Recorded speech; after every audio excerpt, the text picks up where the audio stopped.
Well, had to put on the uniform because I was a Prizepicks employee today posting my tacos.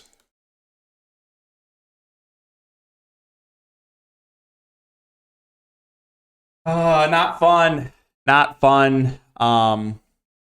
Wiggins is banned. He's banned out. He's not banned, but he's banned.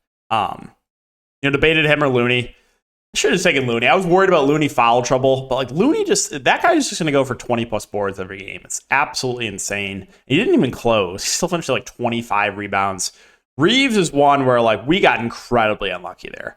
So number one, he should have had like 5 assists just in general. And then so many bricks on Reeves' potential assist. Like the scorekeeper's legit. Like he had like I think a 4 or 5 assists, and they didn't count like 1 or 2 of them. I didn't watch the first half. I had multiple people tell me that, and that was like very common on Twitter too.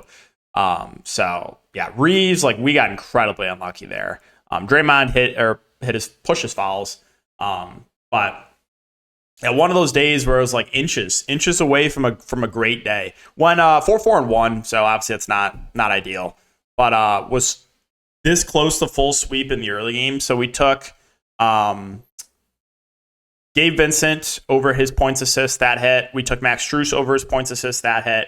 And a lot of people are like, oh, I can't take Max Strus. Like, well, again, I get it, but like also you have to have short-term memory if you're going to do this. Like if a player burns you and there's value on him the next day, you have to go there. So we hit Vincent and Strus, hit RJ Barrett under his fantasy score. Wasn't looking good early, but thankfully he kind of cooled off. And then we hit Mitchell Robinson over fouls.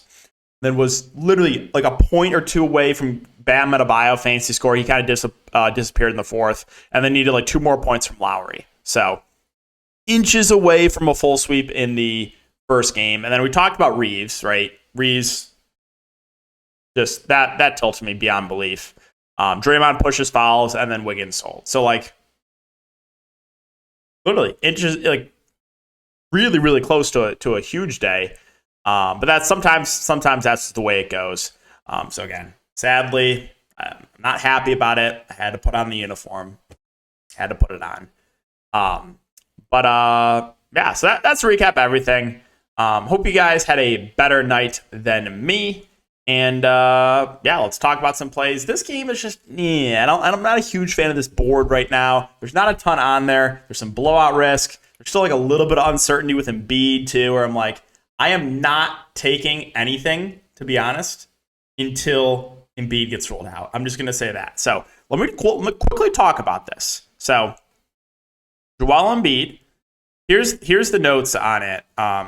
Doc Rivers said that Embiid is considered doubtful, but the MVP candidate could be upgraded if he responds well to Tuesday's workout. So all I'm saying is I'm going to bring up, because I have to bring up a pick on Philadelphia. I am not taking it until I get the confirmation that Embiid's out. And I would recommend the same for you guys too. I wouldn't place anything tonight because I am not taking anything. Or you could just, if you think Embiid plays, take some unders. You can do that. But I'm not taking anything until I get the confirmation that Embiid is out. So I wanted to make that very clear. Like, be careful here because I think there's a chance Embiid could play.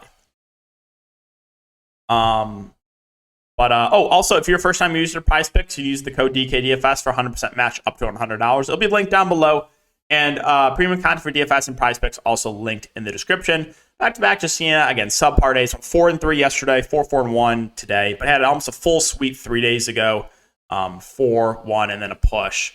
So hoping to get back to a big day tomorrow.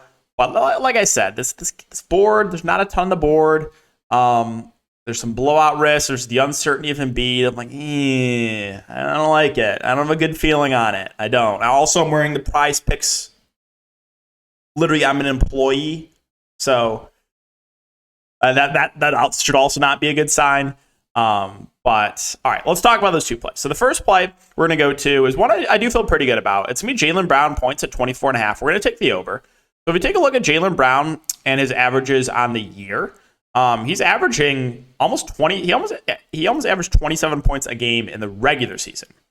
No, he does get a slight minutes bump in the postseason. Not huge. He was playing big minutes in the regular season, but he did get a slight bump. Played 42 minutes last game. And if you take a look at DraftKings Sportsbook and Jaylen Brown, he's minus 130 to go over 24.5.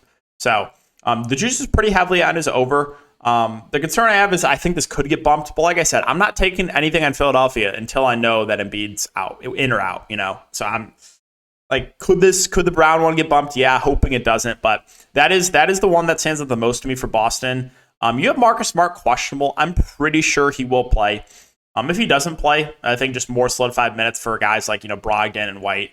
I will say this. I mentioned it with Jimmy Butler. I was like, if you think Jimmy Butler doesn't play, take overs on Bam and Vincent. And pre-bumped Bam hit. Because I got that in like a minute. I did get one slip pre-bumped Bam in or after Jimmy Butler got ruled out. But you have to be really quick. My recommendation is have notifications on for Underdog. And if you have like 30 seconds to act on that, but you can if you act really, really quick. So like one thing I will say, like if you don't think Marcus Smart plays, I would be taking overs on, Derek White and Malcolm Brogdon. So those guys would get a pretty big minutes bump, would play huge minutes, and would definitely like both their overs. But my lean is that I think Marcus Smart plays. So yeah, Jaylen Brown over 24.5 points is the first pick. And the second one, and like I said, I'm not taking this until I get the confirmation that Embiid's out. But we're looking at Tyrese Maxey first half points. Again, slightly concerned about the blowout, but it's really interesting that his full point prop is at 23.5, yet his first half prop is only at 11.5. The first half prop actually less than total, right? Because 11.5 times 2 is 23. His points prop's at 23.5. I found that really interesting. I feel better about the first half prop. Because of the potential blowout. And so the positive with Tyrese Maxey is it doesn't matter if he's struggling with a shot. He's going to continue to shoot. Like he didn't have his best shooting game. He still shot 24 times last game. So I am going to take as my second pick Tyrese Maxey more than 11.5 first half points. Again, though, I am not locking that in until I get the confirmation that Embiid's out.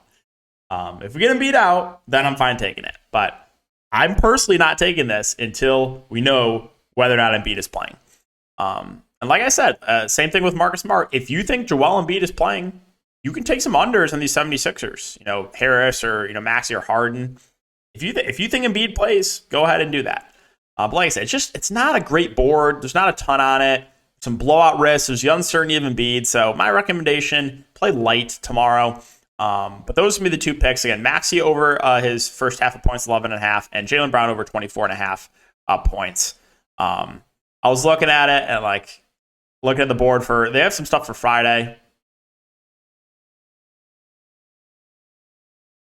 Are we going to do it? I'm probably going to do it. But we'll save that for another video. Save it for another video. I'm probably going to. I enjoy pain, okay? Have to. But that's going to wrap it up for the video, guys. I'm hoping to bounce back tomorrow. Like I said, though, just the best board overall. So my recommendation, again, don't take anything from the 76ers until you get the Embiid confirmation. But appreciate you guys for watching, as always. I really, really do. Hope you guys have a great night, and we'll see you all in the next one.